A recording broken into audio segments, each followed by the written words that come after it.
Хәерле көннәр!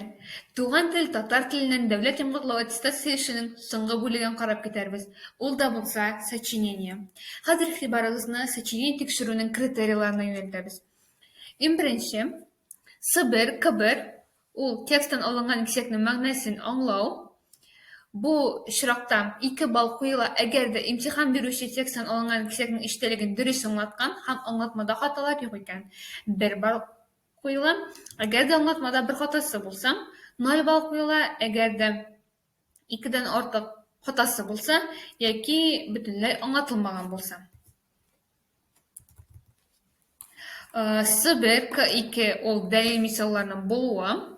3 балл куела әгәр дә 2 мисал китергән булса, 2 балл куела 1 дәлил мисал китергән булса, 1 балл куела әгәр дә имтихан бирүче башка текстан дәлил мисал китергән булса, 0 балл куела әгәр дә берни дә дәлил мисал китермәгән булса, яисә цитатаның бер өлешенә генә мисал китергән булса. Сыбыр К3 язманың мәгънәви бөтенлеге, сөйләм бәйләнешлеге, язу эзлеклелеге. 2 балл алу өчен имтихан бирүче эше мәгънәви яктан бөтен булырга, сөйләм бәйләнешлелеге һәм язу эзлеклелеге булырга тиеш. Шулай ук логик хаталар булмаска кирәк, абзацларга бүленештә хаталар булмавы кирәк. 1 балл алу өчен имтихан бирүченең эше мәгънәви яктан бөтен булырга тиеш. Шулай ук бер логик хатасы булса, яисә абзацларга бүленештә бер урында гына хата булса, 1 балл куела. Әгәр дә инде логик хаталарның саны 1дән артык икән, абзацларга бүленештә 2 урында хата бар икән, бу очракта инде сыбыр К3 критериясе өчен 0 балл куела. Сыбыр К4 критериясе буенча эшнең композицион бөтенлеге характерлана.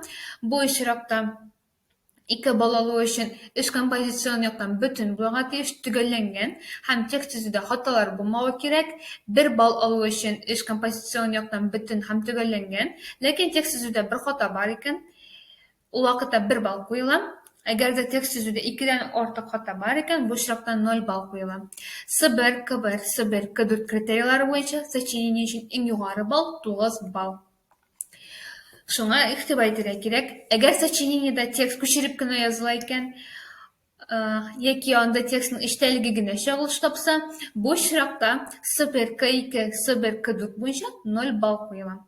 Әгәр сочинениедә текст фрагменты 9:1 текстан алынмыйча, башка текстан алынса, бәяләүнең барлык критерийлары буенча сыбыр К2, сыбыр К4 0 балл белән бәяләнә. Язма эшнең грамоталыгы һәм аның фактик төгәллеге буенча 6-нчы таблицаны карау кирәк. Әлеге таблицаны изложение турында сөйләгән видеода карап китә аласыз. 9:2 биремне бәяләү критерийлары белән таныштырам. С3, К1 шулай ук текстан алынган кисәкнең мәгънәсен аңлау. Бу очракта имтихан бирүче аңлатма биргән һәм киңәйтелгән формада тасвирлаган. 1 балл алган очракта имтихан бирүче аңлатма биргән, ләкин киңәйтелгән формада тасвирламаган. Әгәр дә имтихан бирүче ялгыш аңлатма биргән яки төшенчәгә аңлатмасы язма эшендә юк икән, очракта 0 балл ала. С3, К2 критериясе буенча дәлил мисалларның булу-булмавы күренә. Имтихан бирүче 2 дәлил мисал китергән, шуларның берсе укылган текстан, икенчесе тормыш тәҗрибәсеннән икән, яки 2 мисалда әсәрдән икән, очракта 3 балл куела. Имтихан бирүче 1 мисал китерсә 2 балл, тормыш тәҗрибәсеннән генә мисал китерсә 1 балл куела. Әгәр дә 1 мисал да китермәсә, 0 балл куела. С3, К3 буенча язманың мәгънәви бөтенлеге, сөйләм бәйләнешлелеге, язу эзлеклелеге буенча 2 балл алу өчен логик хаталар булмавы, абзацларга бүленештә хаталар булмавы һәм язуда эзлеклелегенең бозылмавы кирәк. 1 балл була, әгәр дә имтихан бирүченең эше мәгънәви яктан бөтен, сөйләм бәйләнешлелеге һәм эзлеклелек белән сакланган, ләкин бер логик хатасы бар, яки абзацларга бүленештә бер урында хата бар. Ул вакытта 1 балл куела. Әгәр дә язма эштә логик хаталар саны 1дән артык икән, абзацларга бүленештә 2 урында хата бар икән, очракта 0 балл куела. С3, К4 буенча эш композицион яктан бөтен һәм төгәлләнгән, текст төзүдә хаталар юк икән, 2 балл. 1 хата бар икән, 1 балл, 2дән күбрәк хата бар икән, 0 балл. С3, К1, С3, К4 критерийлары буенча сочинение өчен иң югары балл, шулай ук 9. Шулай ук игътибарыгызны мындай нерселерге тәкъдим итәм. Әгәр сочинениедә текст күчереп кенә язылса, яки анда текстның эчтәлеге генә чагылыш тапса, шулай ук әйтеп киткәнемчә, С3, 2, С3, 4 критерийлар буенча 0 балл куела.